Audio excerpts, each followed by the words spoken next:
Yo, welcome to the show, everybody. We appreciate everybody tuning in. Again, want to thank you all for your support. Thank you all for commenting, subscribing. Also, we are available on TikTok.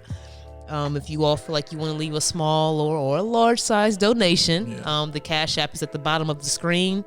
And again, we thank you all for your support. Without you all, we wouldn't be here. We wouldn't constantly put the time and effort in to do a show and try to bring you all up to speed of what's going on out in the world, what to be on the lookout for, and how you need to indulge yourself in the Word and align your heart with Christ. Amen. And really get right. All right, today is the day of the Lord, so let's rejoice and be glad in it. I've been feeling real good today. Really? Really for the week. You know, That's I've been feeling good. You know, I even though I just got off work at like 6 a.m. today, but yeah, it's a blessing. It's a blessing to be alive. It's a blessing to have another day to praise God, another day to get in His Word, another day to talk to you people, and hopefully you guys are just keeping up the good fight against sin. Oh yeah, it's a struggle out here. It's a struggle. Put that weed down. You know what? Right now. You know what the thing is? I am going to start open up with a scripture. But I do want to, if you remember when, because I tried edibles. I did take edibles. And I was telling Dez, this had to be about a couple months ago. Well, maybe not a couple months. It could have been 2 months ago. Remember when I was just like, this is after I got saved. And I was just like, sometimes I reminisce on what it was like to feel that way. Remember I told you that? Right. You know what I mean? Yeah. And I was like, dang, sometimes I do reminisce of what it feels how I was like feeling that way. But I say that to say that my heart still wasn't all the way right as far as like me getting to know the Word and my relationship growing with Christ. You didn't feel like it was a bad thing? Just to think about like it. That. Just to think about it. I remember you were saying that you was eating them and then going to work. No, I was saying afterwards. Okay, but I'm saying that's when I wasn't saved. It ain't that bad. No. Listen, when I got saved, I wasn't doing none of that. I know, but I was like thinking about it still. Was you like, have you had read the Bible? Like, I mean, was you starting to get saved a little bit, but you still had a little? Yes. Okay. But I didn't get baptized yet.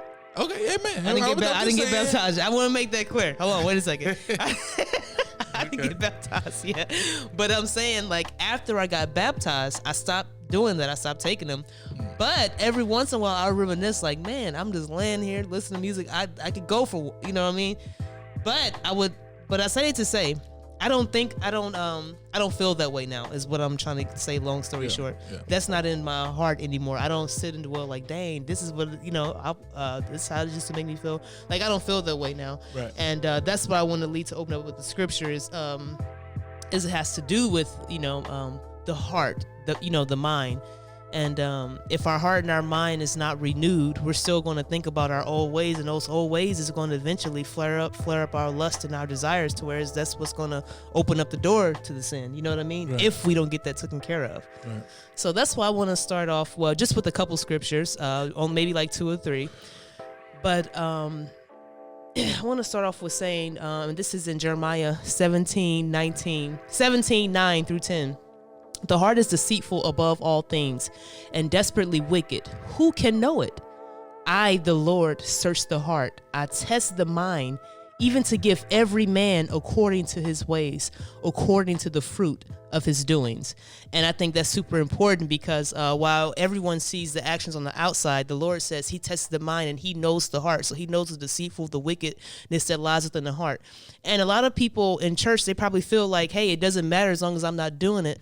But God wouldn't put that in His Word so many times if the heart and the mind didn't matter. Right. You know what I mean? Right.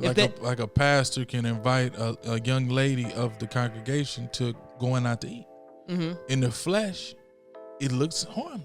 We're going to go out to eat and do some Bible study. In the flesh, it looks harmless. But his heart, He knows where He wants it to go. His intentions want to lay with. What was your intentions on going up? Yeah. Yeah, my intentions want to gain camaraderie, get to know you, get to know me, I get to know you, see where your weakness lies. Yeah. Is she willing to let me touch her leg? How she feel? You know what I mean?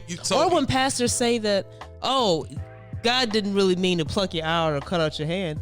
No, if During that time, if that was the only thing that was stopping you from that was making you sin, yes. It's how serious you should take it. That's how the God is saying. This is how serious you should take my word. Exactly. That is how by cutting it's better to go into hell, go into heaven maimed than be cast. Your whole body be cast into hell. That's so how he's serious letting it is, you know right. that's how serious you should take this. Where you will be on the brink of plucking your eye out or cutting your hand off. You know what I'm saying? And I just got two more. Okay. Create in me a clean heart, O God, and renew a steadfast spirit within me. This is Psalms 51, 51:10 from David. You know what I mean? He wanted a clean heart, steadfast the spirit within me. And of course, the last one is Ezekiel. Now, Ezekiel is one of my favorite, man.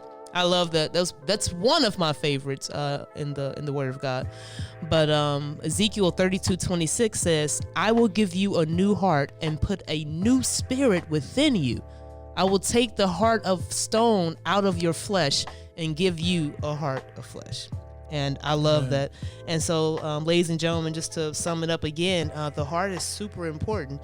You know what I mean? And think about it this way: if you love your brother or your sister, you shouldn't have the heart like while you're talking to them, indulging in conversation, hugging them like, dang, I really don't like them. Oh, I wonder how much money they got in their purse, or I want to do this. Like, you shouldn't have that malicious intent within your heart. Yeah. That shouldn't be there. A heart of stone looking down on somebody. Exactly. Oh, you can't stop smoking.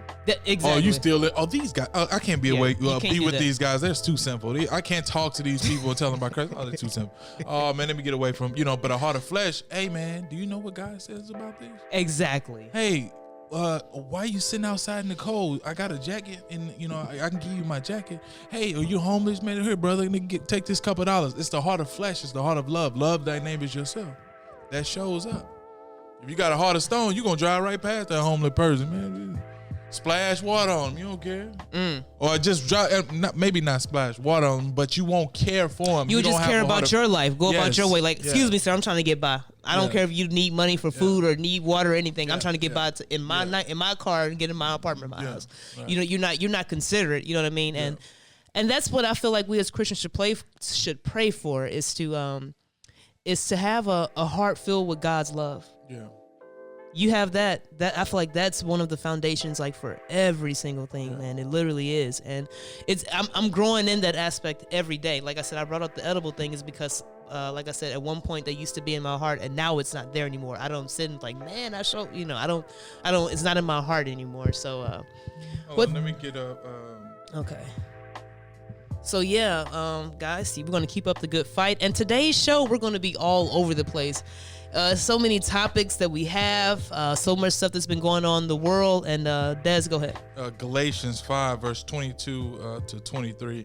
But the fruit of the Spirit is love, joy, peace, forbearance, kindness, goodness, faithfulness, gentleness, and self-control. Against such things there's no law.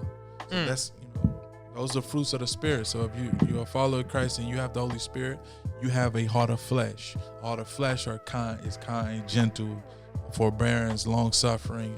So these are the qualities of the Holy Spirit when once He inhabits you. That's a good one. I like that. Yeah. All right, guys. We hope everyone is doing okay. With all this stuff going on with we got weather issues. People have been having bank issues. The World Economic Forum just went over all of their agendas. So much stuff has been in these news lately. You know what I mean? Chickens are not laying that many eggs, and farmers are starting to come out and say that they think it's due to the feed that they were recommended to get for the chickens. And one farmer said that he changed his feed to goat feed. And his chickens started laying normal eggs again. So there's, so they're manipulating it on purpose. Yeah, and now egg prices are going up.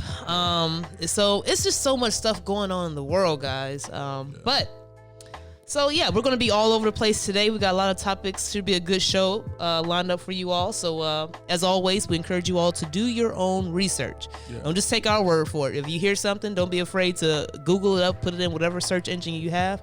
And go ahead and do your own research. All right. So, first topic. They're saying scientists can now use Wi-Fi to see through people's walls. Now, when I first read that topic, I'm like, man, if they're coming out with an article about this and putting this out, they've been able to do this of some sort. They're saying now we're able to do it. You know what I mean? Yeah. But we always like 5 to 10 years behind. Exactly. Well, yeah. Exactly. It says researchers at Carnegie Mellon University can now map human bodies through walls using Wi-Fi signals. This technology tracks key points on the body for detection, extending previous research into using Wi-Fi signals to locate humans. Now, the study's authors position the breakthrough as helpful to privacy, even if it opens the possibilities for much easier, as example, cheaper human tracking.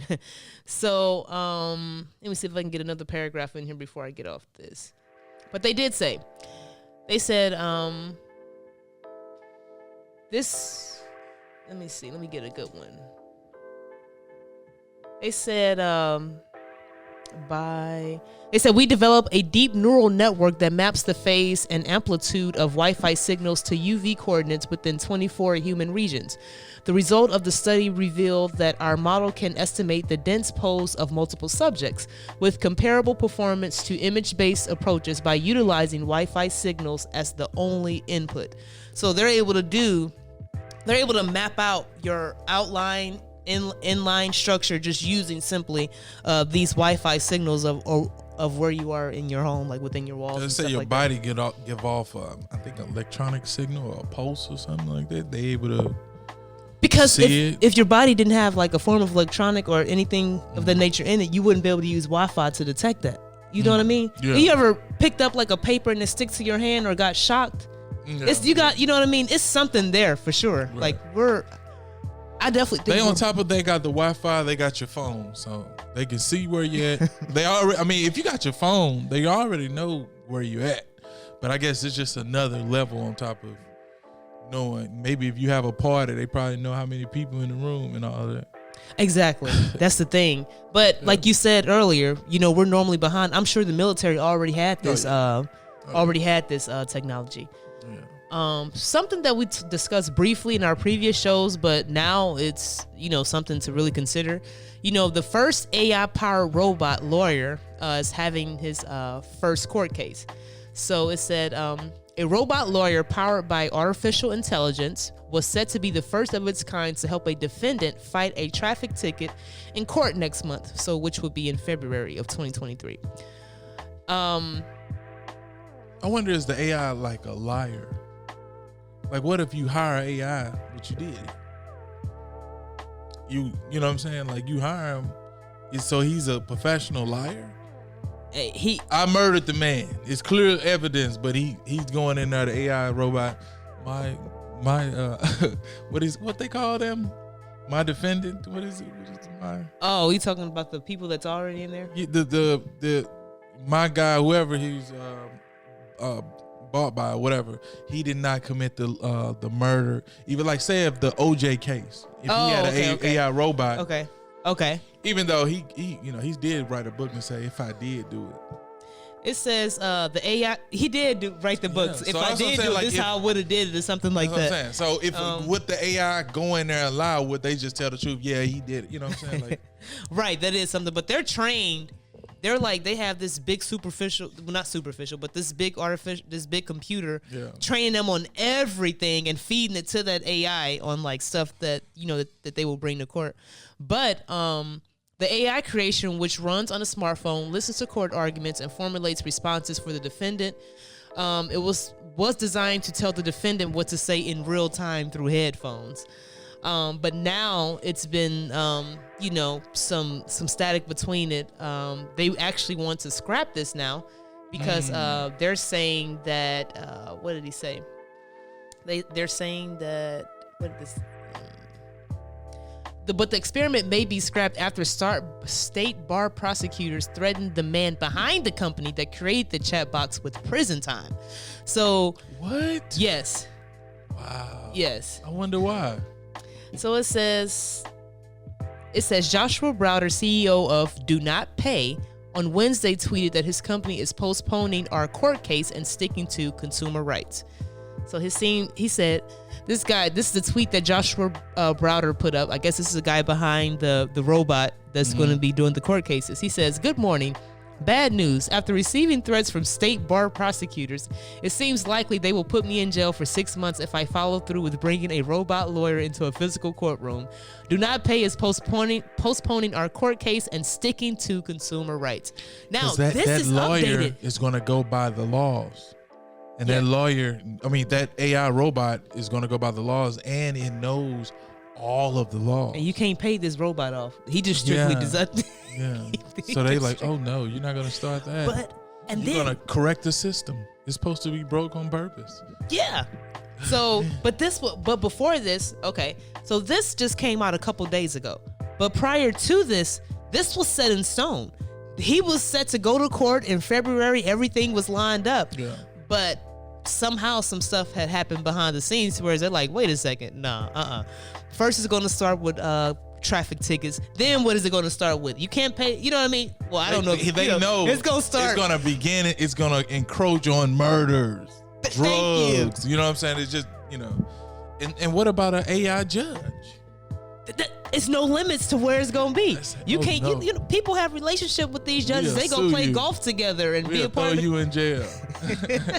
You better stop. Oh man. There have been sinkholes in California. Joe Biden had declared that a disaster zone. That's a quick bullet point for you all to look up. Now this is something that I had. Pakistan, right?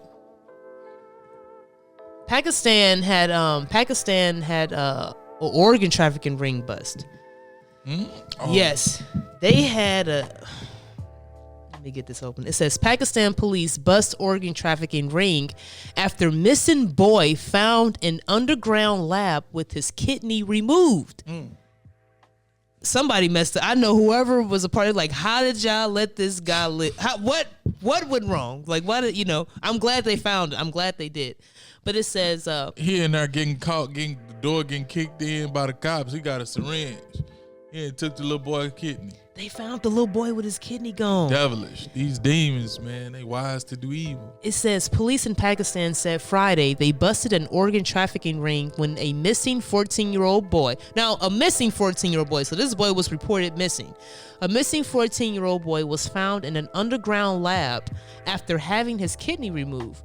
The ring was responsible for luring young, vulnerable victims with promises of lucrative jobs and large payouts before removing their organs, mainly kidneys, to sell for up to 900,000 rupees, which is in our money, $4,000.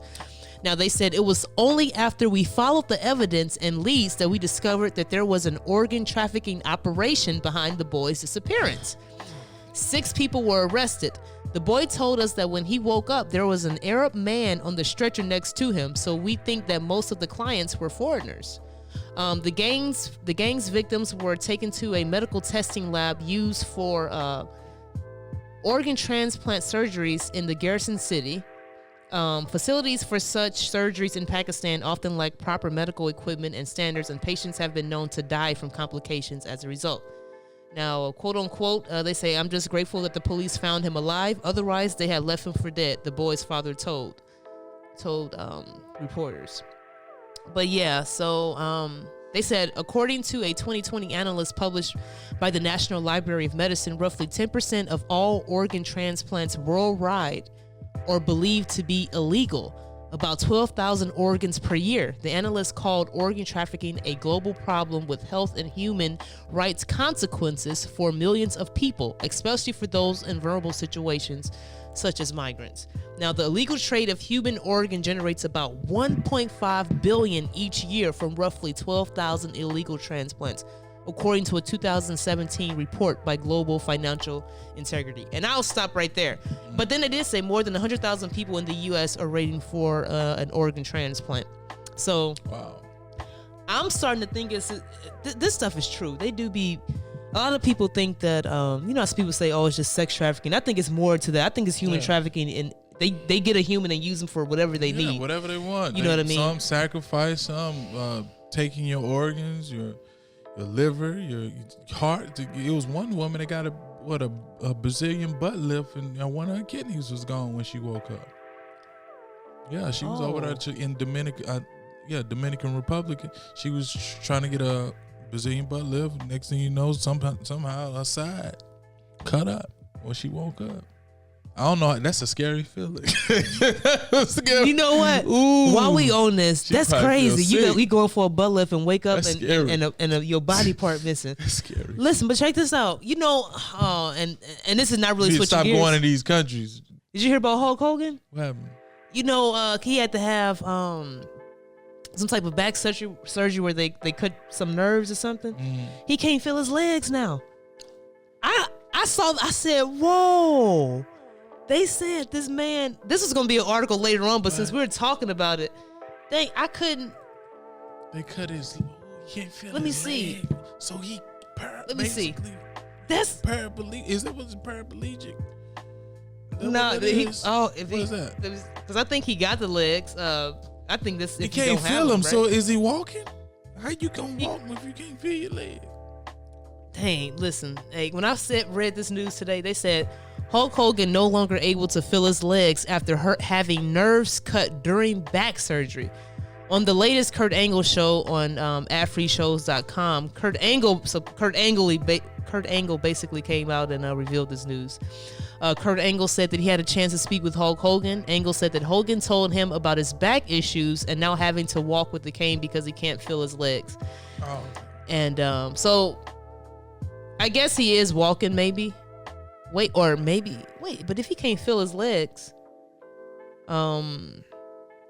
he said he had to have the nerves cut from his lower body. He can't feel his lower body, so he has to use a cane to walk around. Oh, man. He said, I thought he was using the cane because it's pain in the back, but he doesn't have any pain. He has nothing at all. He can't feel anything. So now he can't feel his legs.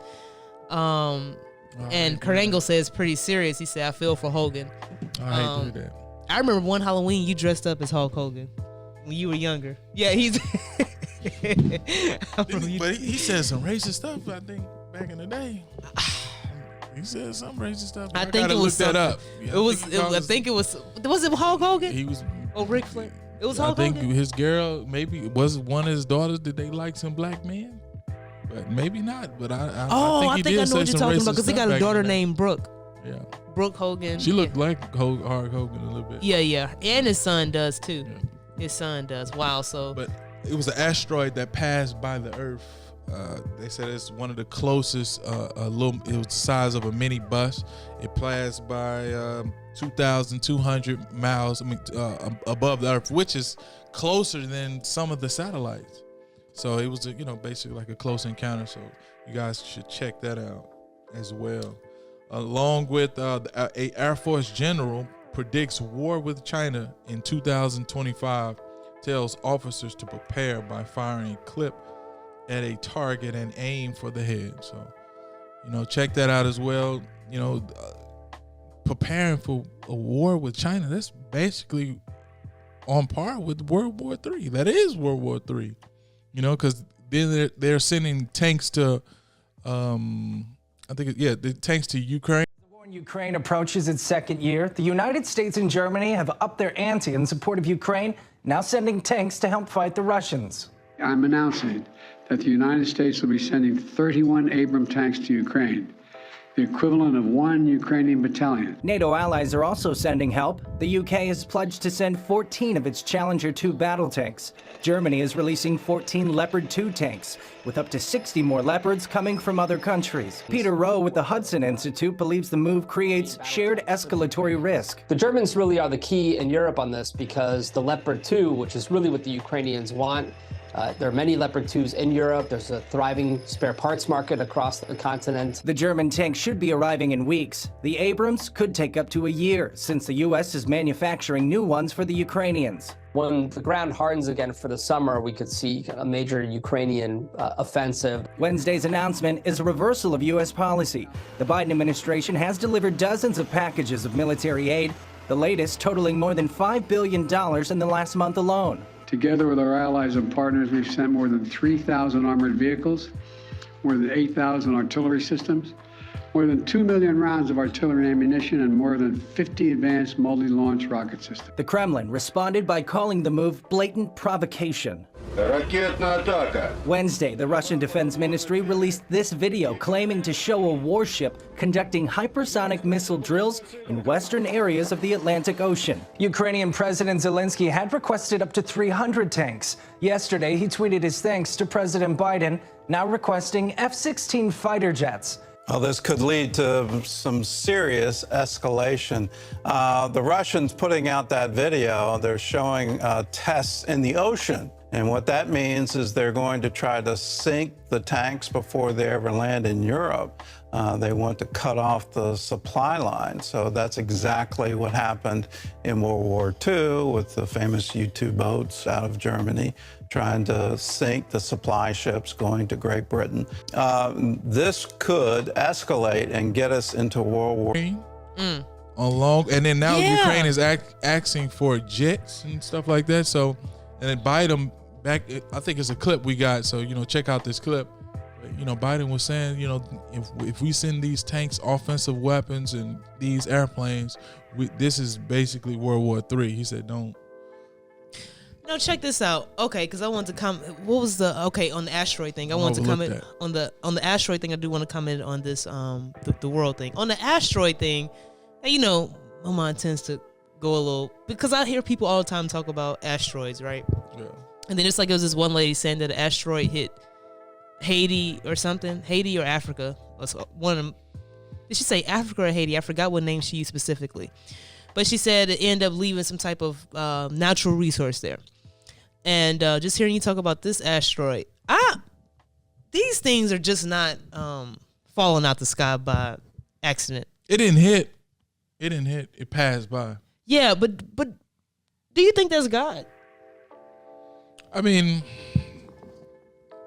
I think everything is the Lord, but it was just. I mean, they said it just passed because by. Because what is asteroid is a science term they put on it. But why do you think these things are just like coming out like? I don't know. Maybe now you're just saying, like, do you think it's something deeper than what they're saying on the news? Now, granted, it might be, because I don't trust, them, those people anyway. So, people that's behind the propaganda machine or that's writing this stuff. Because I thought about that, because a lady said that some type of asteroid, I forgot if she said Africa or Haiti, but she said in this asteroid was some type of good natural resource that they needed or something like that. Because, some of these asteroids, they say have different metals. Right. They said some of these asteroids that's flying in the sky, diamond filled, different irons and gold. But blood of God is like sending it to the world. Yeah, if we send it to the world, I wouldn't send it to a black nation, man, because them white people all up in there. They ain't gonna do nothing. Thank you. Thank you. Hey. They appreciate you. And then they put a term on it. Oh, this is an asteroid. It happens because remember that it used to be a point when they said, it was probably comments. I'm thinking of comments. They said that you will only see this every so 70 or 90 years. It was a big number. Now all of a sudden we seeing this stuff frequently. So you get what I'm saying? That's why they bringing up the UFOs, man. They trying to prepare for the rapture. People disappear. They say, it was a UFO invasion. Okay, so about the Biden thing. So this is what I want people to get how serious this is now, for the simple fact that, Biden's sending all this money. Des just said that Ukraine is requesting for jets now. Biden's sending tanks there. So you all just imagine, right? You're saying, the U.S. they're not in it. There's Ukraine and Russia. But check this out. Just imagine, look at it from a boxing, if you were sponsoring a fight, paying for sponsoring something, right? If you're sponsoring something, you are a part of it. So if you're, some box, like basically, say if you were in a boxing match, and the other side, like Russia is one boxer, and the other side is a different boxer, and they're injecting steroids in the. The United States is injecting steroids in the other boxers. You doing what it takes to make that person win. Yeah. You fighting him. You may be whooping him a little bit. Once they inject them steroids, he gets strong and he's able to swing back just a little bit more. Then you get to whooping him. Then now we're gonna give him a boatload of steroids. Yeah, or So give now you them like, you better know what? gloves, or let's give them some better gloves. It's like you're pulling the strings behind the scene It's to like make that person it's bigger. Basically, a proxy war. Yeah, between it's like, so, American, yeah. So that's well, what- NATO. NATO. Yeah, so that's what I want to get people to think. Russia. Like, just like if you have a friend, like now, if a friend come up and you say like, oh, okay, cool, I'm not in the fight, but then you say, oh, okay, here, bro, here, I got you, get these, get this knife, get this, you're aiding that on. Right, and that makes Russia think like, you know what, is either eventually I'm gonna try to fight the guy that's giving this boxer That's steroids, making you powerful, that's making you powerful, or I'm just gonna fight an endless battle with this guy, because my money is being depleted, my weaponry is being depleted, and they got multiple nations that's just giving them weapons, giving them tanks. They're like, yo, eventually I'm gonna start to slow down.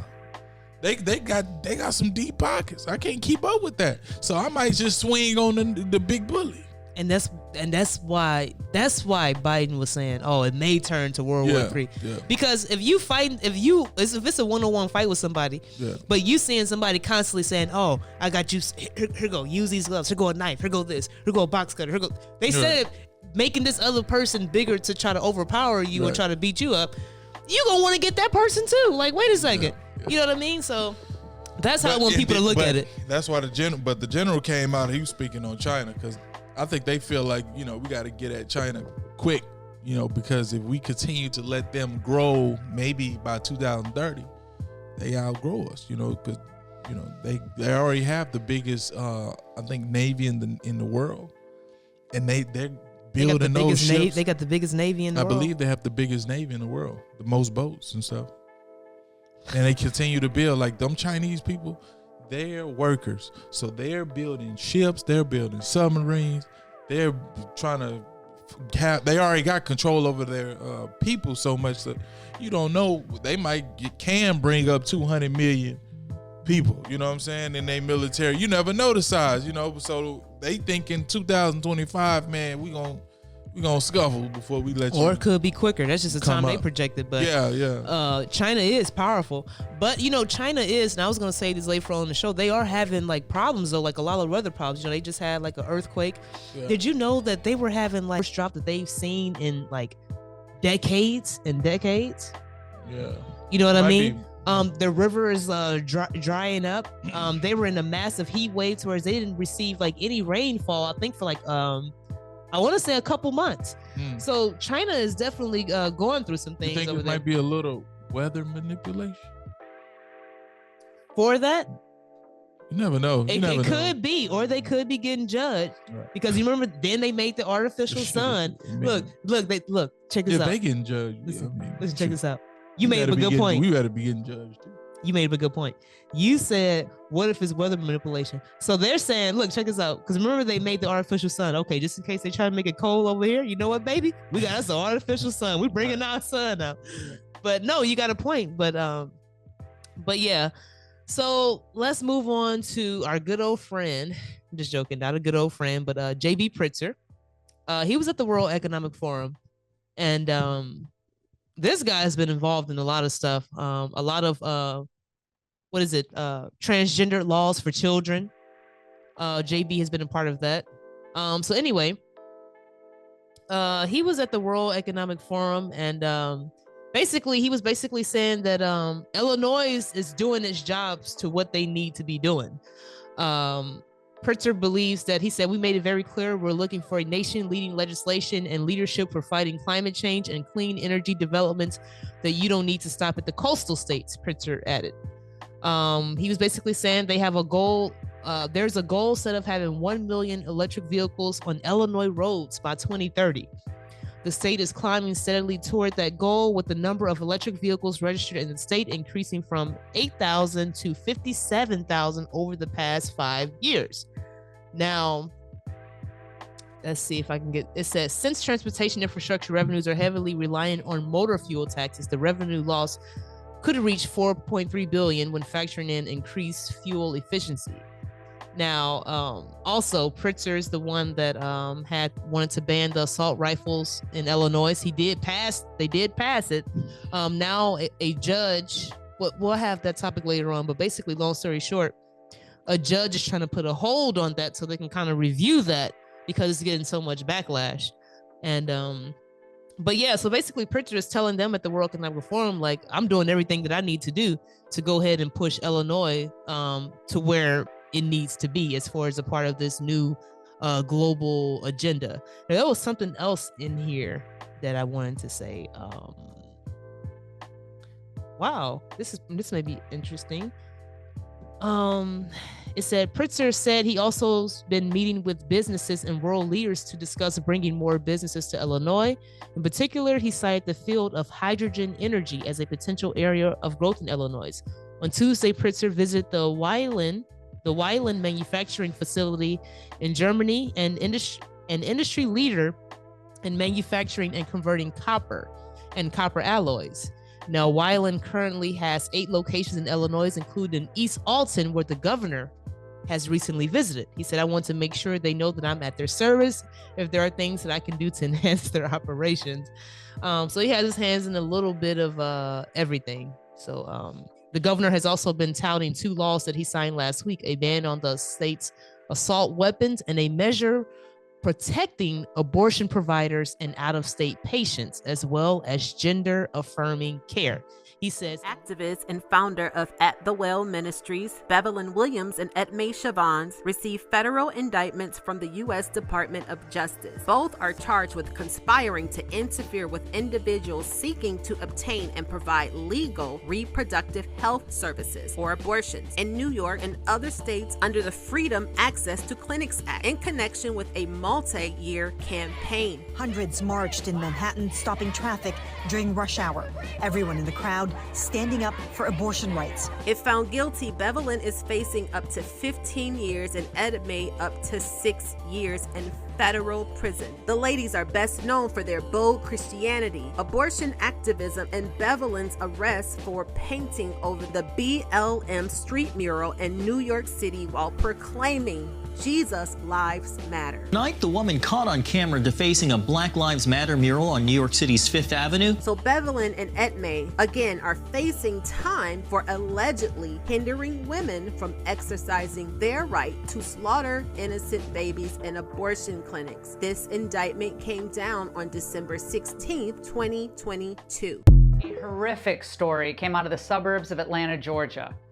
William and Zach Zulick, both LGBTQ activists, were accused of sodomizing their adopted sons, now ages 9 and 11. Now, the story became national news, but after their arrest and not guilty plea, all the media attention just suddenly disappeared.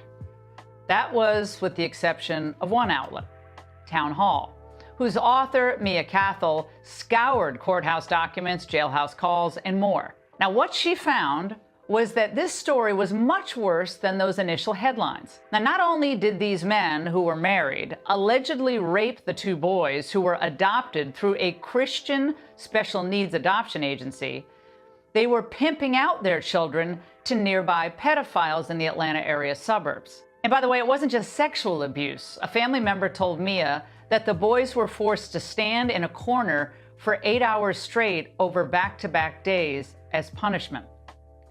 They were only allowed to move to eat or use the bathroom. William was also witnessed slapping their younger son hard in the face. They were just abused every possible.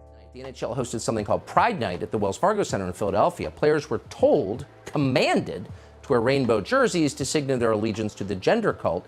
But one player refused to do that, Ivan Puravov. He's a Philadelphia Flyers defenseman. So reporters were deeply offended. You must wear the jersey! Why aren't you wearing the jersey? Everyone's wearing the jersey! Nothing scares me more than any human being who says, I'm not doing this because of my religious beliefs. The National Hockey League today needs to fine that organization $1 million and reevaluate how they support gay rights. Ivan Provorov can get on a plane any day he wants and go back to a place where he feels more comfortable, take less money, and get on with his life that way. If it's that problematic for him, if this is that much of a problem for him to maybe assimilate into his group of teammates and in the community and here in this country, that's okay. Listen, you can feel any way you want. But the beauty is, if it bothers you that much, go back where you feel more comfortable. I understand there's a conflict of sorts going on over there. Maybe get involved. Here's what he said. I respect everybody, and I respect everybody's choices. My choice is to stay true to myself and my religion. That's all I'm going to say. Why can you clarify your religion? Russian Orthodox. Jason Whitlock, our old friend, is the host of Fearless. He joins us tonight. Jason, thanks so much for coming on. I respect everybody. I respect everybody's choices, and this is my choice because this is my religion. You would think that the rest of the country, including its press corps, would stand back in awe of the bravery of that man and the clarity of that sentiment, which is the true American sentiment. But people hate him for it. What's going on here? Well, you would also think that more American-born and bred athletes of Christian faith would take a similar stand as this Russian guy, but were cowards. This is all of corporate America imposing its will on sports leagues. All of corporate America has bought into diversity, inclusion, and equity, or diversity, equity, inclusion, whatever you want to call it. And so they have corporate America has all these policies in place to impose diversity, equity, and inclusion. And now they're imposing that on the sports world. And so it's not just the National Hockey League, it's the NFL, it's Major League Baseball, it's the NBA. If someone tells you, hey, we're having a pride night and we don't care what your religious values are, put on this shirt, support this, they're all going to do it in lockstep because they're all slaves to corporate America. The left has realized that the one institution, the one strong force in popular culture that instilled and reinforced conservative values has been the sports world, and they're using corporate America to take over the sports world and make it bend to the will of the left and the secular and the godless. And the NHL is just another example of this. They announced the hiring of Black woman Kim Davis to be basically in charge of their diversity, equity, and inclusion program, and they're going to fix diversity in the National Hockey League. And fixing diversity in the National Hockey League means giving every team a diversity, inclusion, and equity department and slapping T-shirts on the players and making them support the LGBT agenda and the Black Lives Matter agenda and any agenda that stands against traditional American values. Saddest observation of the week that it took a foreigner to do this. You know, there's still a lot of Americans who play hockey, and it's inconceivable that any of them would say a single word about this. I mean, where's their self-respect? Tucker, it's so crystal clear. Black Lives Matter is part of the LGBT movement. It's part of a Marxist movement. And so we've had athletes in football, basketball, baseball. They're all disavowing their religious convictions and taking on the convictions of corporate America and global corporations. They're slaves to the dollar. They worship the dollar. They worship popularity and being influencers. We don't have religious convictions. We don't have men bold enough to stand on their religious convictions, other than, I guess, a Russian guy. It's embarrassing for us as Americans. I see these photos the parents have been sending in that were taken on the senior year of high school of their daughters, and then they take another picture when they come home from college, either their second year, first year, and they are shocking.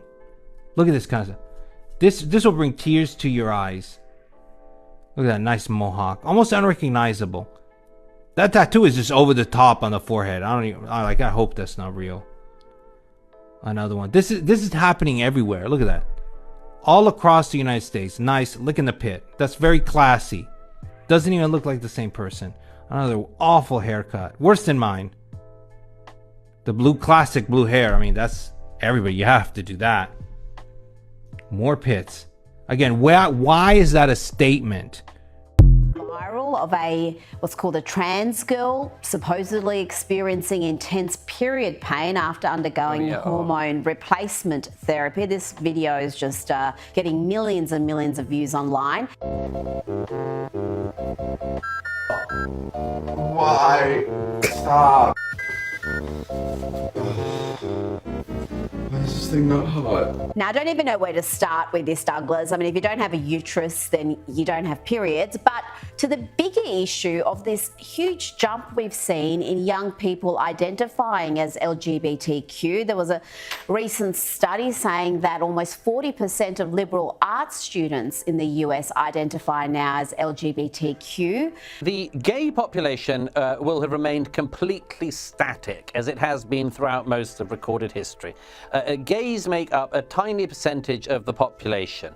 There's an even tiny, a much tinier percentage of the population, 0.0 something, who have potential to be called trans. But what we see is, of course, this cultural weirdness going on in our time. It's a form of mass psychosis, a form of mental breakdown. I would encourage the committee to vote no on this amendment for a few reasons: practical, financial, social, emotional. First, there are a lot of schools that are moving towards gender-neutral bathrooms, and if we add female, we might become obsolete very quickly. Second, not all students who menstruate are female. We need to make sure that all students have access to these products. There are obviously less non-female menstruating students, and therefore their usage will be much lower. And that was actually calculated into the cost of this and how much we decided to fund it. And so we do not expect that the non-female menstruating students will use these products as much as the students using female bathrooms, but it's important to have them there. And that brings me to just the social emotional reasons for that. These students who are not female, who menstruate, face a greater stigma and barrier to asking for these products, and so providing them in an easily accessible place in all student bathrooms is particularly important for those students. Not all students who menstruate are female. Not all students who menstruate are. He says, in my state, people want to ban assault weapons. He said, we just did that. He said, people want to protect women's right to choose. He said, we just did that. And Printer said during a reported panel discussion, he said, those are not happening at the federal level and should, but we're doing it at the state level. Now, women's right to choose what? Women's rights to choose. Abortion? Yeah. Well, because he didn't even specify at the end of abortion. He just said, we just did that to protect a woman's right to choose. So that's basically to continue to let us slaughter ourselves. Exactly. More people of our culture, of our race, more people die in abortion clinics than we do in the streets. That's a fact. It's more is women out here they should be having these tear tattoos on their face because they have murdered more men than any hood dude have. Did you just say they need to have tear tattoos on their face? They need that. Some of them got self. Some men killed. Some of them mass murderers out here. These women are mass murderers. That's why a lot of them are going crazy because they're full of demons, because they keep giving to Baal. They keep sacrificing their kid in these clinics. This is against God. God said, thou shalt not kill, man. You cannot kill your baby. God create you. Yeah, you maybe you wasn't prepared, but you was having those sexual intercourses, raw dogging. You was doing what a married couple should do. So therefore, you got to go and deal with that. Now, since we're on that, because this is going to be saved later on, but in other words, women are the true gangsters. But this is yeah. But add this on to it. Boosie ain't got nothing on a woman that would keep her legs open. Keep her legs open and stay in the clinic. Boosie ain't got this nothing is why. Listen, wait a minute. Wait a second. Listen. Right, but I do want to correlate this to that because I was going to bring this up later on in the show. Now, new records show Obama administration purchased aborted babies' heads for $500. It says $515 each. Now it says. Now you all can look this up on the Judicial Watch. So the Judicial Watch announced today that it received 198 pages of records and communications from the U.S. Food and Drug Administration involving humanized mice, research with human fetal heads, organs, and tissues, including communications and contracts with human fetal tissue provider Advanced Bioscience Resources, which is the ABR. New damning document showing the Obama-era FDA purchased fetal body parts. Here's One America's John Hines. As the president of Judicial Watch, can you comment on reports of records that you have received from the Obama administration, FDA, the Food and Drug Administration, of communications and contracts with a human fetal tissue provider that seems to show the FDA was buying, quote, intact calvarium baby skulls, 18 to 24 weeks, for $515 per skull. What do you make of this apparent sale of fetal body parts to the FDA? Well, it ought to cause both moral and legal outrage on the part of United States citizens and taxpayers that their tax dollars are being used to purchase basically the dead bodies of unborn human beings. They divvy up their bodies, they sell their heads, they sell their livers, they sell other aspects of their body, and you see the price list. Another interesting bit of information you uncovered, also stating here, documents, quote, documents previously uncovered in this lawsuit, according to your press release, that the federal government demanded the purchased fetal organs be, quote, fresh, never frozen. What do you make of that? Well, if you want to, I don't know how any normal person could read that and not be horrified. They wanted the organs shipped on dry ice. This is awful stuff, and it highlights the humanity. But it's actually happening. Yeah, and it highlights the, these are organs. This isn't, a clump of cells. These are organs. These are baby skulls up to 24 weeks gestation. So there's no doubt that any normal person would call these a human being. And indeed, their organs are being sold, chopped up and sold. And, we have other documents in another lawsuit that we filed on behalf of the Center for Medical Progress that showed a massive operation in the University of Pittsburgh, again, funded with our tax dollars. Fauci's agency was involved in it as well. So Fauci should be asked about his agency support, in addition to gain-of-function research, chopping up organs. It was a fetal organ chop shop. You filed a Freedom of Information request with the FDA, the agencies in charge here. Of course, they did not respond to providing this information. You wanted to find out whether they were selling body parts or buying body parts. We wanted the details, right. And a judge granted you, I guess, discovery, granted you said that you could get the information, the redactions. There were redactions. You got those redactions taken away. You got the information, and the information you found. Demonic. It says cost estimated for the fetal parts at $230 per tissue times 2 tissues per shipment, which is $460 plus $95 for shipping, $555 per shipment. A total of 21 shipments equals over $11,000. Now, I'm trying to find. I really want to find. It's a huge article. I did want to find where they said that he wanted them fresh, but let's see. But however, you all take this time to look it up. This is the name of the article. You can just put in new records show Obama administration purchase aborted babies' heads for over $500 each, and they wanted them fresh. And so, why do you think they are encouraging this stuff? And so, when I read this article, I started thinking they use this stuff for all types of things. For they take their tissues, blood samples. They can use their skulls, skin, all types of stuff. And this is free. So they need that coming in. You know what I mean? They probably use this for science projects, for different vaccines. Probably you just never know. I mean, because you need humans to be involved in that. Yeah, so you know what I'm saying? Mostly is our babies that's being in there. It's our babies that they got. Right. Okay. So moving right along.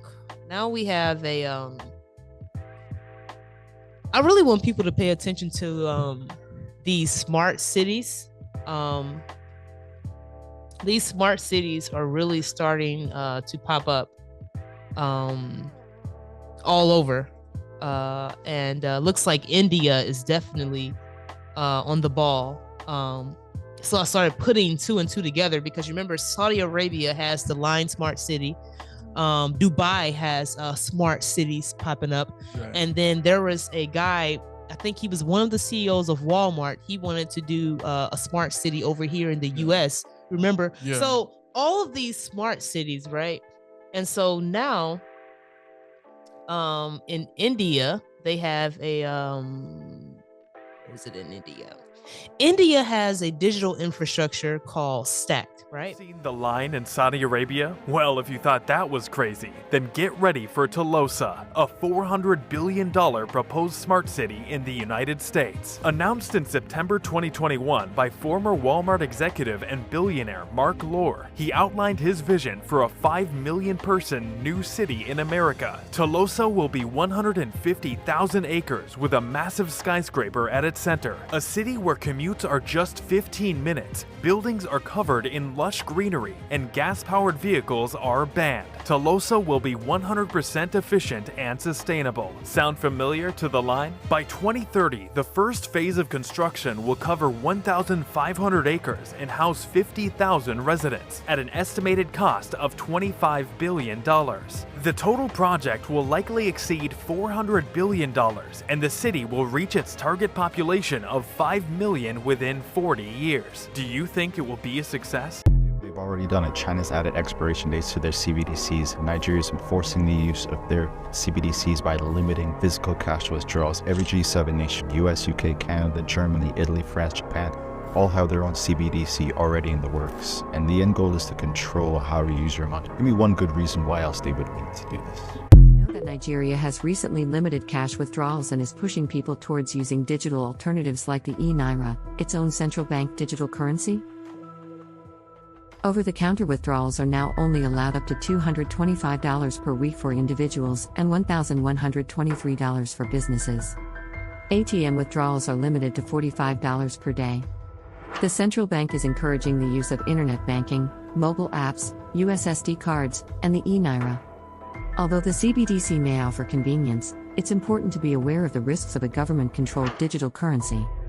Keep an eye on the e-Naira's progress and educate yourself on the potential risks and benefits of CBDCs. Digital currency. Okay, keep your hands up. If you heard about it on podcasts, keep your hands up. Right? Is that what you're hearing? Because you're not hearing about it in the mainstream media. Okay, hands down. Central bank digital currency. The United States of America, this current administration signed an executive order on the 8th of March of 2022. It's Executive Order 14067. How many of you heard of that? Okay, so less number of hands, but Executive Order 14067 is an executive order on central bank digital currencies, and it is in effect as of 13 December this past month. And this current government, along with some private actors, are right now in a beta test, about a 90-day beta test. And that beta test is to start to test this idea of a central bank digital currency. Now, all that said, how many of you heard about, I saw this the other day in a United Kingdom video that I was watching that was sent to me from a friend overseas. How many of you have heard of these things called 15-minute cities? Wow, so that's good. I'm glad that people are paying attention, and there's more and more. Right now, what I understand is we have about 100 locations around the world that are testing this idea of a 15-minute city, which essentially says you're going to live, wherever you live, you're not going to be able to travel more than about 15 minutes from your home because there's nothing that you're going to need that we can't provide to you, okay? So central bank digital currency, this idea of 15-minute cities. Now we have this thing called ESG. How many of you heard of ESG? Good. So that's really good. That's actually uplifting to me because the more we know about it, the more we can get, the more we can get out in front of it. ESG is environmental, social, and government score. Okay? What's funny is that prior to the Twitter files coming out, Elon Musk had, Tesla had a very high score. Now all of a sudden he's got a very low score, right? Because the government gives you that score. So if you're a corporation or a business, and right now it's only really affecting the big businesses that are out there. It's not affecting small businesses yet, but that's the goal. Because there's another thing. How many of you have heard of something called the carbon footprint? Carbon footprint. Okay? So all of these things, they are all like data points, and they're all strategies that are being put in place by these psychopaths behind me here. And yes, am I on live stream? I hope I'm on live stream, and I hope this is like the highest number that we've got. These people are actual psychopaths. Okay? Because anybody, as you just heard and you just saw, the great Jim Brewer out here talking about it and making, we have to mock them. I mean, that's what I love about Jim Brewer. He just mocks them. But all of these things that I just described are all things that are in play right now. These are not conspiracy theories. You can go to timefreeamerica.com, go to Clay's website. You can see all of this stuff online in their own words. It's in their own words. So one thing, and I'll throw it back to Clay. 2023, I call it a year of transition, and this is where we got to be out in front of it. The year of transition is really for two things. It's for the financial system, and it's for the health system, global.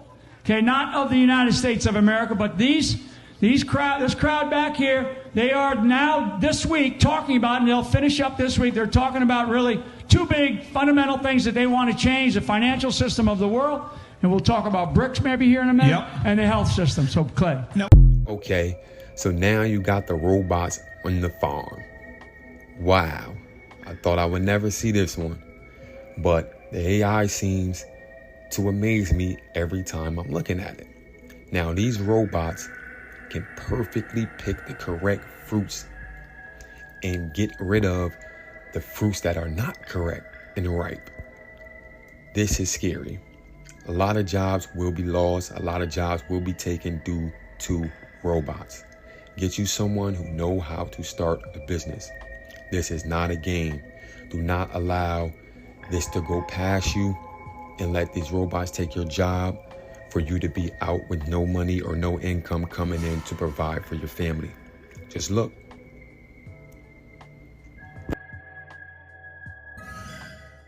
Don't China got those 15-minute cities? I believe and so. Basically, if you don't, you go against, I guess, break a law, break a rule or something, you can't travel like that or something. Yeah, they said, I think in it was one part where they say millions of people couldn't even travel because of their social credit score. Yeah. They couldn't even get on a plane. So it becomes your prison. You know what I mean? Now, so they have this whole system, and they say nearly half the people already signed up with this public good with their digital infrastructure. And so each time it's like you're in a portal. Think of it as you're in a digital portal, and you're able to be a part of that world, and you have to have it. So in order for you to make a purchase, your living arrangements, not only are they able to track and see where you're going and doing, but as soon as you scan your QR code or make that payment, it's like your life just flashes up almost. Think of it that way. Like in a computer, so they can see, oh, okay, you're such and such years old, you stay over here. Last week you got pulled over for this. Oh, you're good, you're a college student. Like all of that pops up in one portal. And India has most of their people signed up for this. And 7 other countries just signed up to be a part of the India's digital stack company, because they need that to be able to make their purchases and trades and all of that. So I'm just taking this in consideration with all these 15-minute digital cities that's popping up.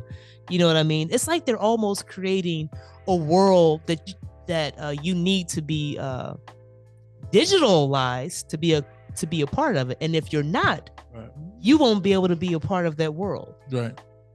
You know what I mean? Right. That's what it's starting to look like to me.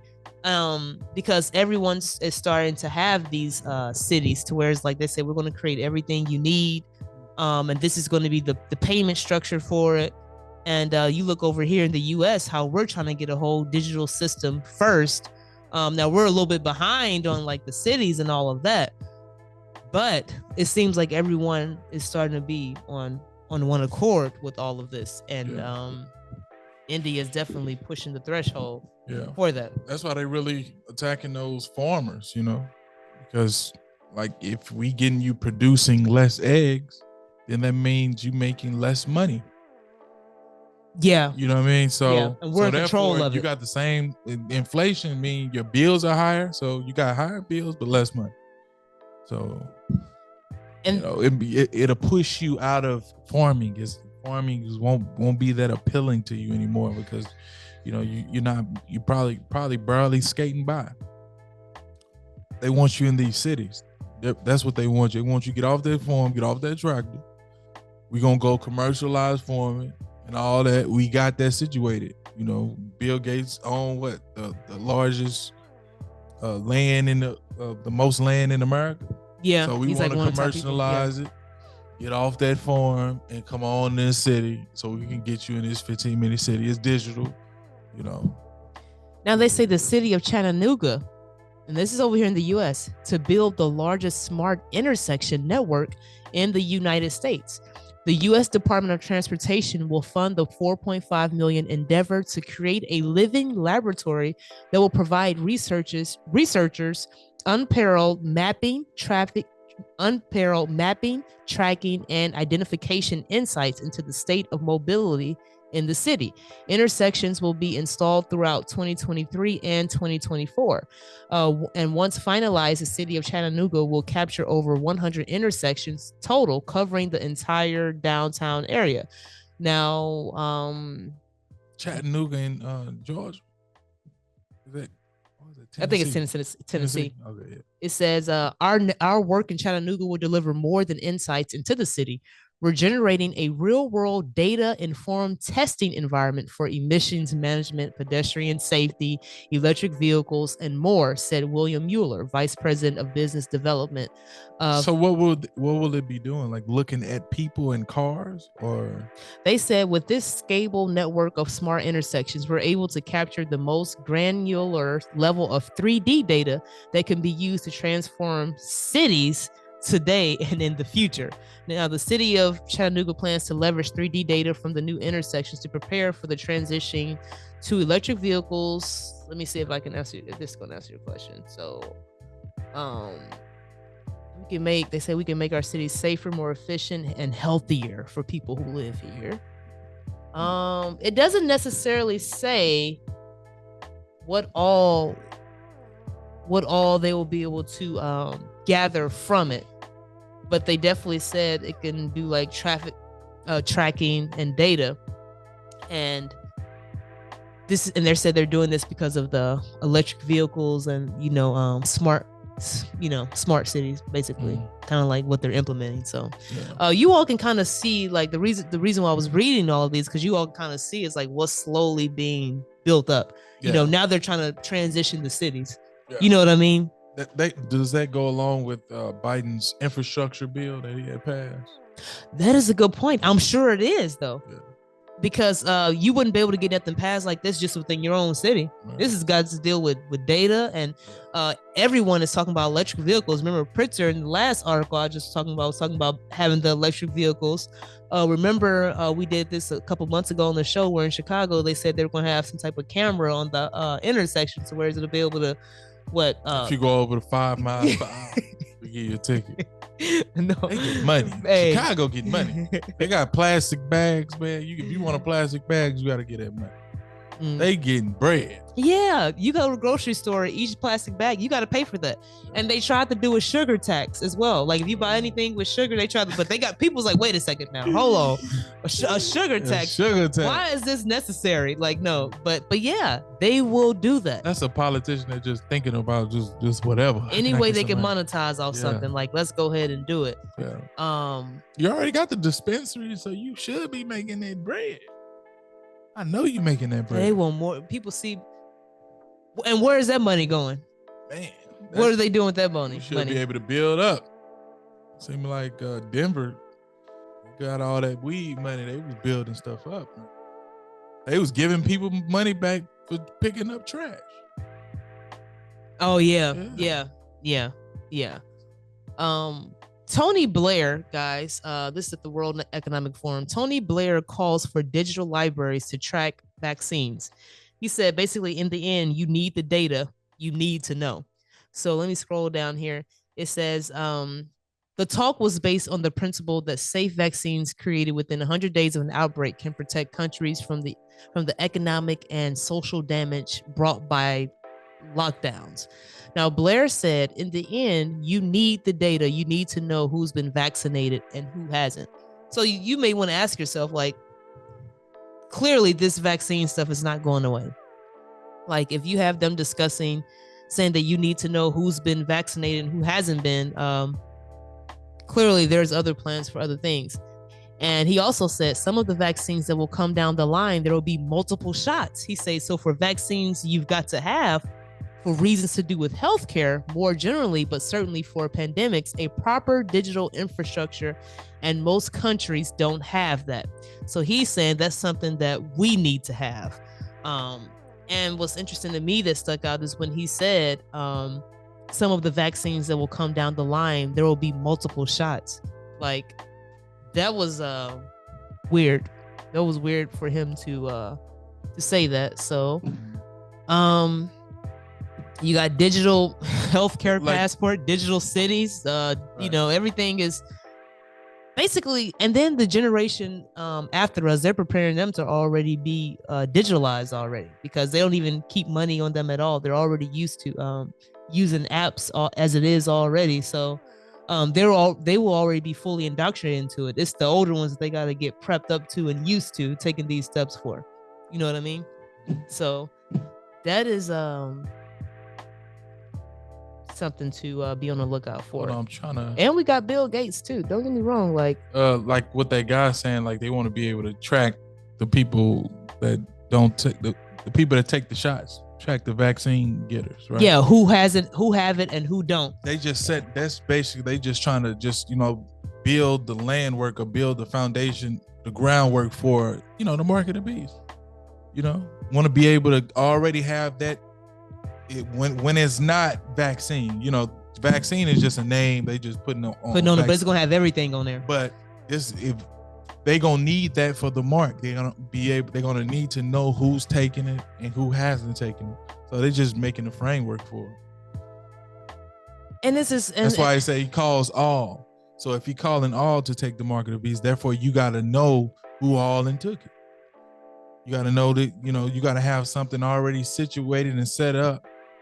Oh yeah, I get what you're saying. So you can be like, so if you have, and those are the same lanes that those highways that they're setting up for their stuff. Those are the same lanes that they're gonna have to do for the mark. They just saying vaccine for it, just to build it. That's all. That's all they do. Now, so while we're on that, you know, Bill Gates got a new patent, right? Now, this article was actually in 2020. So think about this, guys. This was like really on the brink of the pandemic. So during this, Bill Gates' cryptocurrency patent edging us closer to dystopian society and mark of the beast. Now, this is what the articles are, you know, starting with. Let me read this off. Okay, go ahead. This is Revelations 13, verse 16, along with what I was just saying. He calls all, both small and great, rich and poor, free and slave, to receive a mark on their right hand or their forehead.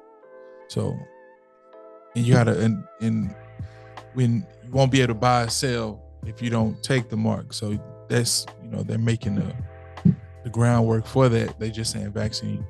Yeah, because I think some people don't fully understand what it means. I won't be able to buy or sell. Yeah, you won't be able to buy. No, you won't be able to buy food. You won't be able to sell none of the merchandise that you have, whether if you're a store owner, if you have something to sell to get money. Some people have their own business. You won't be able to sell nothing if you don't have the mark. But they're able to track the dollar because they got digital currency. So they able to, when you try to go sell something, you got to do it through digital, right? Yeah, that's right. So they're creating that world for that now. Oh, yeah. So when you want to try to sell something, oh, do you have the mark? Can you scan your code? Like, you know what I'm saying? Do you want to buy? Oh, do you have the mark? Can you scan your code? Right. Do you have that new app? Like, could we see? Yeah. Yeah. That's all it's gonna be. So you're gonna be starved. That's why some of them gonna have to go to the wilderness. You gotta go flee. You don't want to take the mark. You gotta get out of society, baby. Don't starve, baby. I hope you've been fasting and praying, baby. You out there still living in sin, living how you want to live. Yeah, I hope you fasting while you living how you want to live. So Bill Gates just got a patent to be able to patent the human body. Now it says not only is Gates able to capitalize on these new developments with 21st century technology, Microsoft has been granted exclusive rights through patent number 6,700 6,754,472 to do just that. Now, despite Microsoft's uncharacteristically coyness about exactly what it may be planning, the company envisions using the human skin's conductive properties to link a variety of electronic devices around the body, from smartphones to microphones. Now, several liberty groups have expressed massive outrage at the thought of Bill Gates being able to patent the human body. Jim Thomas from the ETC group firmly believes that body parts should never be patentable, and raised further questions as to whether individuals will have any say about refusing this technology if it is used for tracking devices. So that is to sum it up a long story short. It says the Microsoft patent describes the human body as a conductive medium for power and data distribution by coupling a power source to the human body via a set of electrodes and then connecting peripheral devices to the same electrodes, modulating the power signals with digital data or other information such as audio signals enable the transmission of data wirelessly through the body. So Bill Gates got plans. He's basically been granted that basically he has the patent on the human body. That's what's crazy. People are in outrage about. But this is devilish man. Like, why would you want to patent a human body? But this is something you're not going to see in the top news, though. Right. They're going to put other stuff out there so you all can be distracted by, but not knowing this man, and he's not even a doctor. Right. He's not even a doctor. Bro. And they letting him do all of this because they got that money. He's not a doctor. He took a lot of oaths. He was in the back room bowing before bail. He was in there going hard. He moved up the chain. He sacrificed everything. He moved up the line. You're right. Drunk some blood or something. You never know what he. Oh, I'm sure. Hey, I think was it 2015 where he did a TED talk talking about viruses and pathogens and stuff like that. Yeah. Then they come out once the virus come out, he's already have a vaccine for it. Because they just did another one too in October, saying that this next one is going to be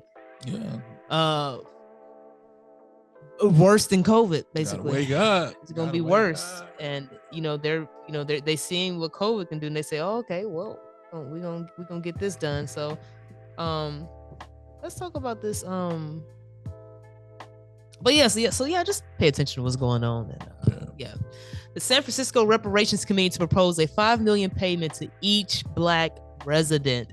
So a committee in San Francisco has released an extensive proposal for reparations that includes a one-time payment of $5 million to each eligible Black resident. Break them off, baby. Now, the San Francisco African American Reparations Advisory Committee, created in 2020 under the city's Human Rights Commission, was tasked to develop a plan to address the institutional city-sanctioned harm that has been inflicted upon African American communities. Amen. Now, let's just scroll down to these to the requirements. So it says, to be eligible for reparations, San Francisco residents must be 18 years or older, have been identifying as Black or African American on public documents for at least 10 years. So basically, you check in the box, and meet 2 of 8 additional criteria, including having been born or migrating to the city between 1940 and 1996,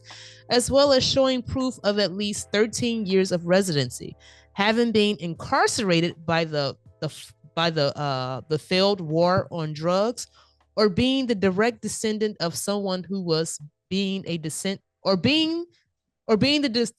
descendant of someone who was. So if you're the descendant of someone who got locked up because of the whole war on drugs, then you will qualify. Or being a descendant of someone who was enslaved through U.S.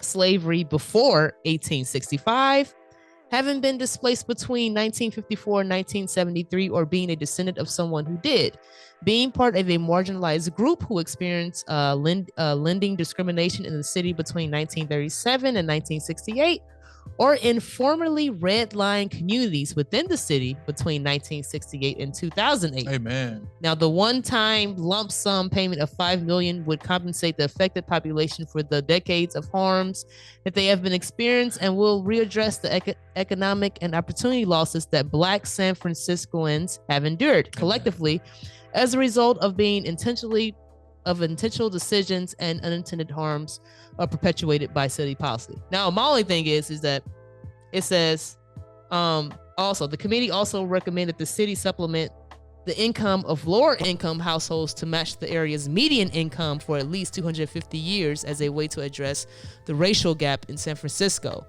The area's median income was $97,000 last year, according to the draft plan. Now, my only thing is, they say San Francisco is like less than 5% Black or like 5% Black, and then you have people saying, how come they didn't do this in Oakland or Crenshaw? They chose San Francisco to start it. You know what I mean? I ain't hating on them, but give them that $5 million.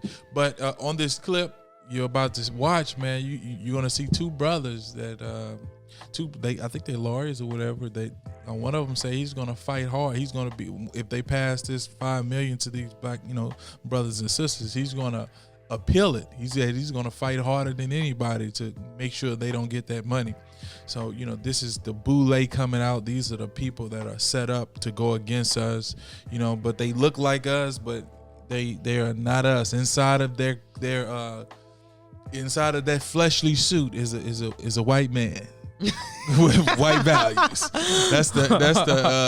These are the people that were in the house. These two guys you're about to watch. That is a strong statement saying, hey, this is being made up to further divide us. Absolutely. Of course it is. Absolutely. I want to make sure. It's all about. I'm sorry, Larry. I'm going to say it's all about making sure that the Democrats keep getting that monolithic Black vote, about 95%, without which they cannot win. So instead of concentrating on the number one problem facing the Black community, which is the absence of fathers, the fact that 85% of Black 8th graders are neither math nor reading grade proficient, let's not talk about that. Let's not talk about crime going on in urban areas. Let's talk about nonsense like making other people who had nothing whatever to do with Jim Crow and slavery pay money to Black people in order for them to keep getting the Black vote, as Leo pointed out. This is called the 1902 Board of Education Act, okay? By John D. Rockefeller and Andrew Carnegie. They gave $30 billion. They actually owned the public school system, okay? And I'm going to read to you what their mission was when they started mandatory compulsory schools, okay? It says prior to the late 1800s, education was private practice that took place in private institutions or through home schooling. That all changed in 1902 when John D. Rockefeller created the General Education Board in conjunction with Frederick T. Gates. Now, who was Frederick T. Gates? Have you ever heard of Bill? That's Frederick T. Gates is his grandfather. Okay? T. Gates said, let me skip. Albert Einstein said, never confuse education with intelligence. John D. Rockefeller said, I don't want a nation of thinkers. I want a nation of workers. So at the advent of the Industrial Revolution, okay, at its inception, they were after we came out of what was called slavery or bondage, whatever it was, whatever you want to call it, they had to create workers in order to establish the Industrial Revolution. Well, think about this. The plantation became the plant. Okay? The overseer became the supervisor. And master became the manager. That's the only difference. It's the same thing. That's right. It only changed its appearance like a cloud.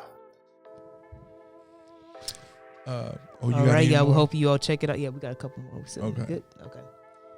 So yeah. Also, I just want to. So we know Amazon did layoffs. Google has also decided to lay off more than 12,000 people. Microsoft, I think, decided to lay off more than, was it 10,000 or 20,000 people?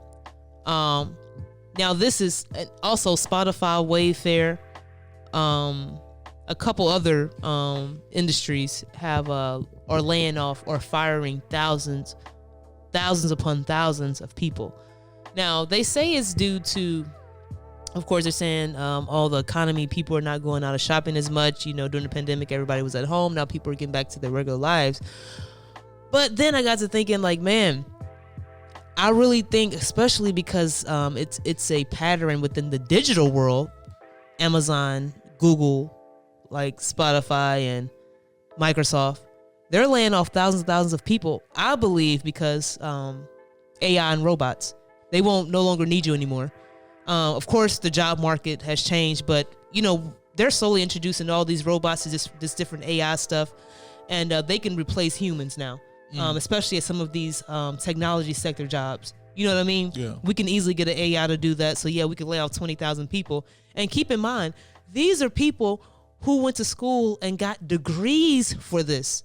Like, you're working at a technology company, some like Google and Microsoft, and just to get laid off like that because they're saying, oh, the job market is bad, you know. What, you know, it may be true. I'm not saying that. Yes, people aren't, but this is digital. This is the way of the world, though. It's not like you're in, like, physical retail. You're in a digital job, right? So that's why I got to thinking, like, I'm in a digital job. I should be good because this is where the world is headed to as far as digital. But no, I'm getting laid off as well. And they, you know, I'm getting laid off. I went to school, got a degree in this digital world I'm not going to be a part of as far as working with the company. And I believe they're just not saying it, but I believe it's due to robots, man. I'm gonna be honest with you. It's too much of a, it's so much going on right now. I believe a good majority of it is due to these AIs and robots now. These AIs and these chat box can do all type of things now. Right. And that's what I think. Right. And it so, might be, you know. AR VR device that is coming out from Apple. What makes this so special, and the reason why I'm talking about it, is because it has eye tracking capability. So this particular VR, you don't need any other gadgets with it. It's all controlled by your index finger or your thumb and finger put together. You want to turn up the volume, just put your thumb and finger together. You want to switch the page, you want to look someplace else, either your hand or your eyes. You want to see what's going on, you just look over, you know, you move your eyes to another part of the screen and it predicts and gives you everything you want. Sounds fantastic, and it sounds like life is going to be so easy. Okay, now let me tell you why today is a day that you should make the decision whether or not, and keep this, am I ever going to put one of these on my head? If you eye track somebody for a month, you will know them better than they know themselves. If you're watching TV, within a month, it will know, are you gay or straight? It will know any kind of fetish you might have. It will know your favorite color, what things you like, what things you don't, how you read a website, what attracts your attention, what bores you.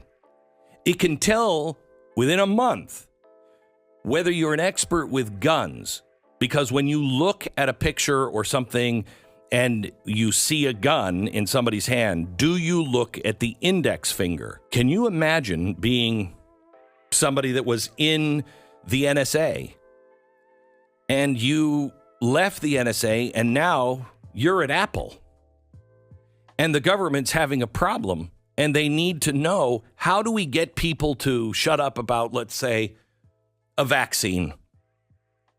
How do we motivate them?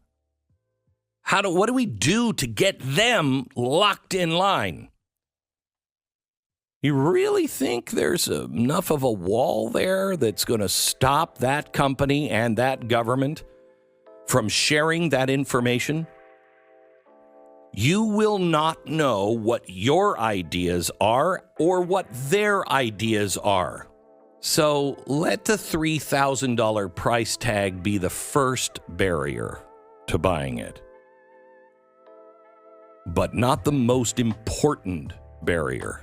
Maybe so, you know, because it like some of these factories are ran like mostly by robots, and you know they don't have to pay them, and they can work 24/7. That's the thing. Yeah. I can save millions, maybe billions of dollars within. Argue or fight with you.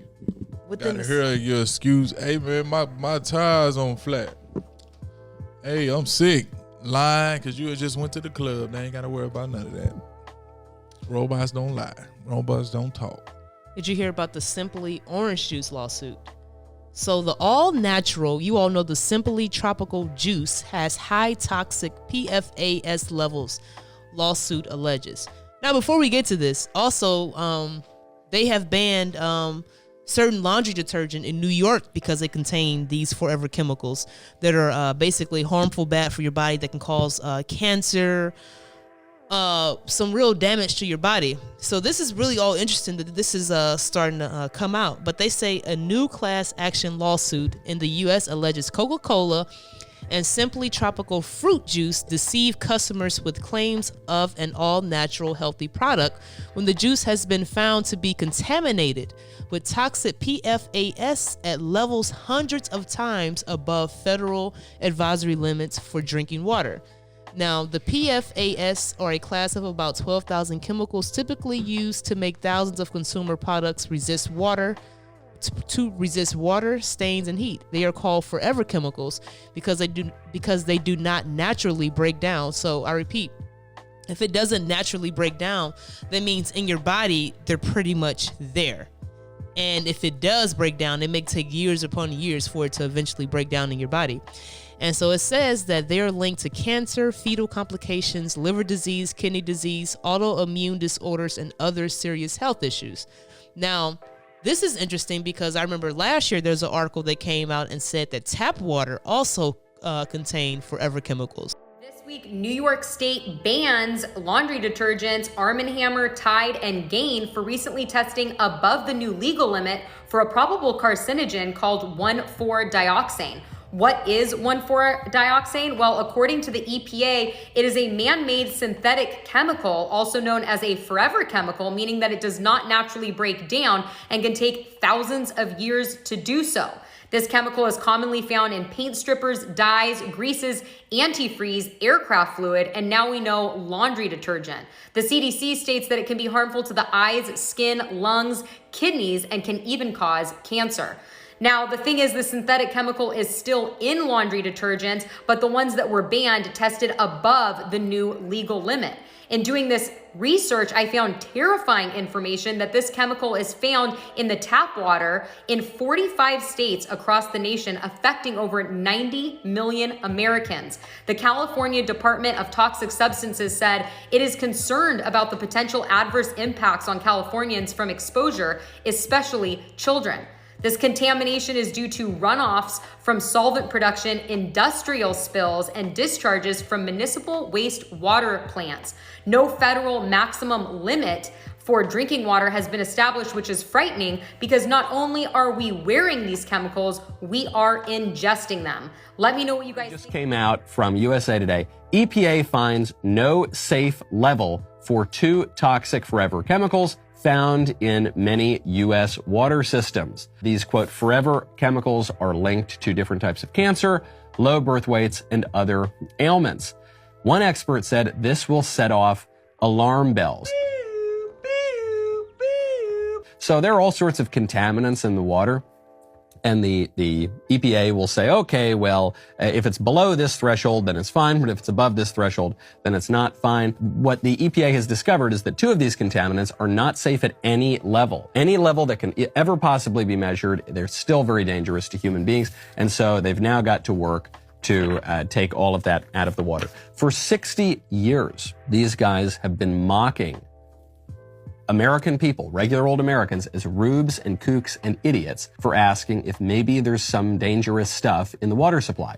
Now, they tell us there are multiple contaminants in the water that are not safe at any level. The chief issue here is not that we might currently all be poisoning ourselves. My issue is that almost every single day now, it seems, these supposed genius experts who run our country are being made to look like fools by the people that they all used to accuse of wearing tinfoil. Do you know about organic foods? It's pesticide free, it's more expensive, but it's worth it, right? Not necessarily. Would you believe organically grown in China? How organic can that possibly be? Well, the I-Team's Berta Baskin has been investigating, and she's got some questions for one major food chain. Tell us about that. It's Whole Foods. It's the leading food retailer selling the image that local and organic is better for the environment and better for you. But is that in fact what the customer is getting? With 175 stores, Whole Foods is the undisputed leader in organic foods and promotes locally grown. But the I-Team has found that much of Whole Foods organics are imported from China. Honestly, I would have never flipped it over to see that it was a product of China. But the USDA doesn't inspect imported foods. It certifies private inspectors to do the job. Whole Foods employs a company called Quality Assurance International. But the company confirms QAI has not certified any products in China. There's growing concern about the quality of food from China.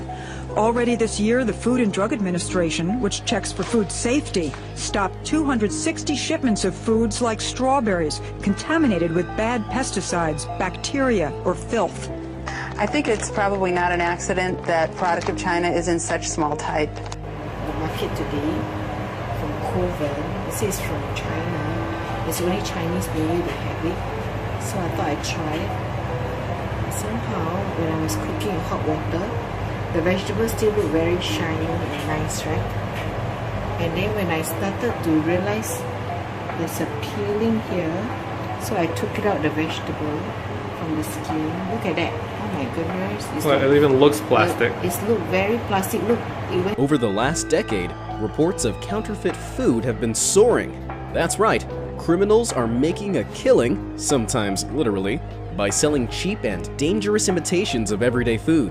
And also, again, the laundry detergent, I think they said Arm & Hammer, Gain, and a couple other laundry detergents out of New York has been banned because of these forever chemicals. I think dioxane was one.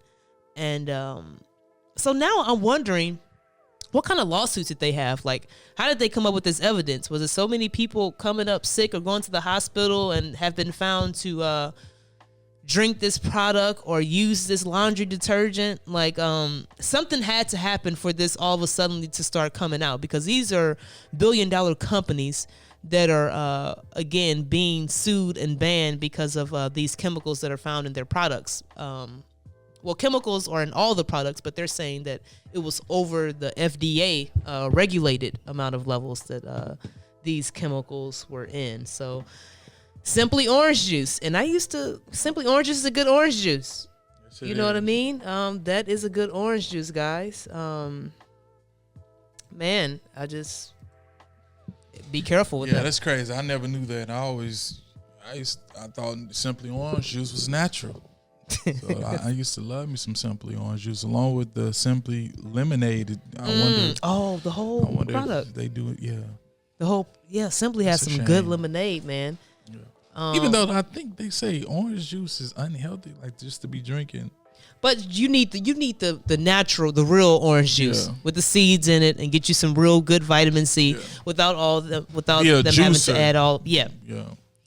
Now, engineers has also made synthetic cells, which is we just keep getting edging and edging. So it says building a better human cell led a group of researchers from Taiwan and California to create a cyborg cell. Think of it as a best of both worlds concept, a hybrid cell that combines the benefits of both natural and synthetic cells. The scientists believe their research could potentially help stave off or treat diseases. Now, the thing is that when they always present something to us like this, like, oh, we created a synthetic cell or we created a robot, they're going to sell you the benefits of it. Yeah. They're not going to tell you the bad things about it or things that the cons about it. They're just going to sell you the pros. What else could it do? Right. Could it run to my heart? Exactly. And get to beating up all the cells in the heart? Exactly. Run in my lungs and puncture my lungs since it's... Yeah, exactly. What can it do to my body? It says these newly constructed cells can preserve essential functions of a natural cell and acquire new abilities to resist stressors that otherwise kill natural cells. The authors say that their work demonstrates how the combination of synthetic and materials and natural cells can create semi-living entities with hybrid characteristics and new capabilities. Now, they believe they've opened the door to additional studies on cell division and the interface between the intracellular hydrogels and biomolecules that may lead to new applications such as antibacterial treatment or even cancer therapy. Now, the effort to fight diseases will benefit from cyber cells because the stress-resistant features of the new cell allow them to work robustly in certain natural environments. But they just said before that these things, combinations of the synthetic and material and natural cells, can create semi-living entities with hybrid characteristics with new capabilities. So this is something to be on the lookout too. And this is the thing, when I look at those Marvel movies and stuff like that, when they be having those people in the warehouses or locked up, if they're coming out saying they've done years upon years of research upon this, they just didn't take a cell and fake make it yesterday and say, oh, guess what, we made a synthetic cell and they got new capabilities. Right. This has to be tested, right, and you have to know that it works before you present it to the public with people that's not able really to fully grasp the concept of what's going on. Right. You know what I mean? So when I watch movies like Incredible Hulk and all of that, like, I really think they've been testing and making people. They've been making people. I'm pretty sure on the battlefield, if they could, they can, they got a guy that get injured, maybe shot or something, they can probably inject something to heal it up. Right. You know what I mean? Like, real especially quick, if you're a military guy, you want those type of things on the battlefield. You want to have those type of that type of healing agent or something, especially for the future, like the future of health. Like, you got to think like this. The future of health, especially for the wealthy people too. Yeah, wealthy people. They want to live forever. You remember on Blade when he would have to drink that serum and stuff like that? Yeah. Like, stuff like that, he was able to get better and get healthy, and now they're able to make you new cells now. Yeah. Like, in some of those videos are, like those movies, like that futuristic movie, like if you get injured, they spray something on you, and I think those would be cells. They spray cells on you, and it just close yourself up, and you heal in a matter of somebody hours. Tried it. Somebody has tried it. Yeah, they already started, like, with them stem cells, like they.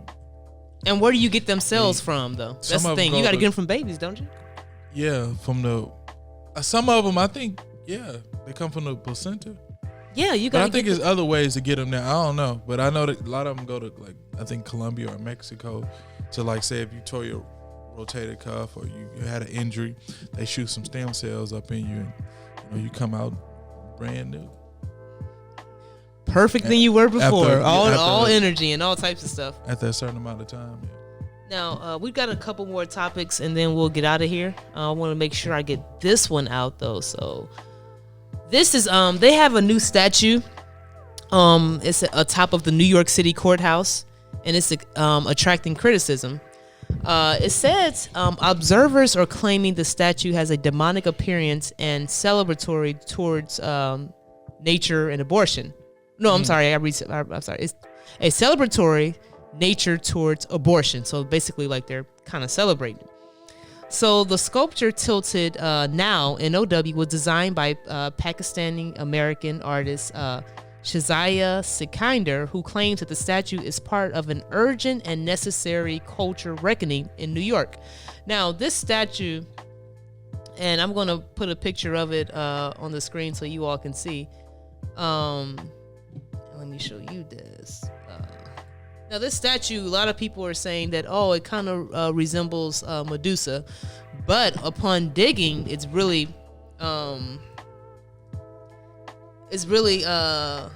not Medusa. It's another goddess, and she actually. Well, let me just put this up real quick. Hold on. Okay, so that is a statue. Now, if you look up who Lilith was, right? Lilith is a female demonic figure of a Jewish folklore. Her also, she's in Mesopotamia, and they call her Lilu in Mesopotamia. But her name and personality was derived from Mesopotamia, and the name is usually translated as the night monster. It's a cult associated with Lilith, survived among some Jews as late of the 7th century. The evil she threatened, especially against children and women in childbirth, was said to be counteracted by the wearing of an amulet bearing the names of certain angels. So that's who people are really saying that this statue is. So in childbirth? Yeah, they said she was especially against children and women in childbirth. Now they so said basically that's when the abortion clinic come in. Yeah, now they said that this statue was dedicated to the lady who passed away in the Supreme Court that was for women's abortion. And it also has like goat-like horns and stuff like that. So that's why people are really saying that this is Lilith, and Lilith was for taking babies away. And they're even saying the horn statue does appear resemblance of the image of a goat like Baphomet and all that. People are already on it. But okay, so well, hey, it's a rightful dedication because she was for it. So the demon was for it too. They for death. Yes, it is. It is for death. Now let's see if I got anything before we get out of here. Let's see. I may have one more that I do want to touch on. And this will be the last one. Is that we are in war, like in Somalia. I don't want to say a war, but we've been in Somalia killing people, blowing things up in Somalia for years, it looks like. And when Trump came in, he took people out of Somalia. And then when Biden got back in office, he deployed troops back to Somalia. You know what I mean? And as I was doing research, they were basically saying that they want to change that to a democratic region.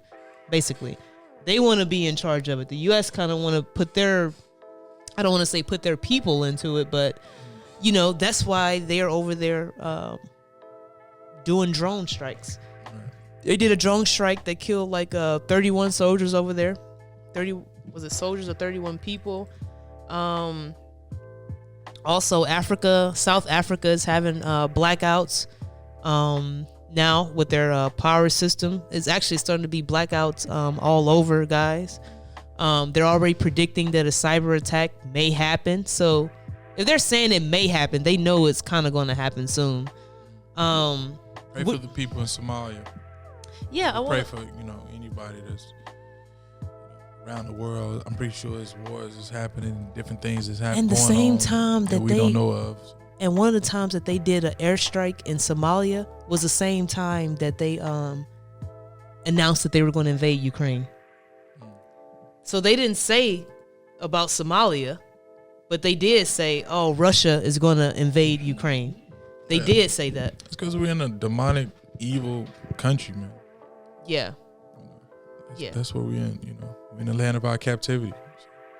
So, we can't, I'm pretty sure back in the day, Babylon was out there, destroying people. You know what I'm saying? That's what it was. Babylon was destroying people, taking over things, destroying things. Yeah.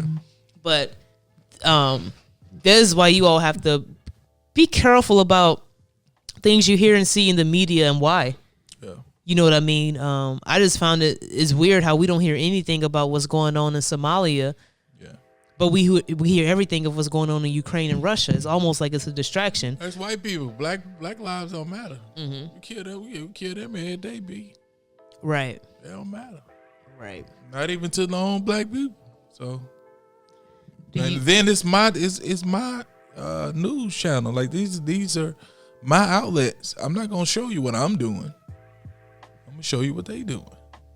Now, do you all again? So also there were tornadoes in Louisiana and Texas over this past week. So you all just continue to stay safe. Before we get out of here, I gotta.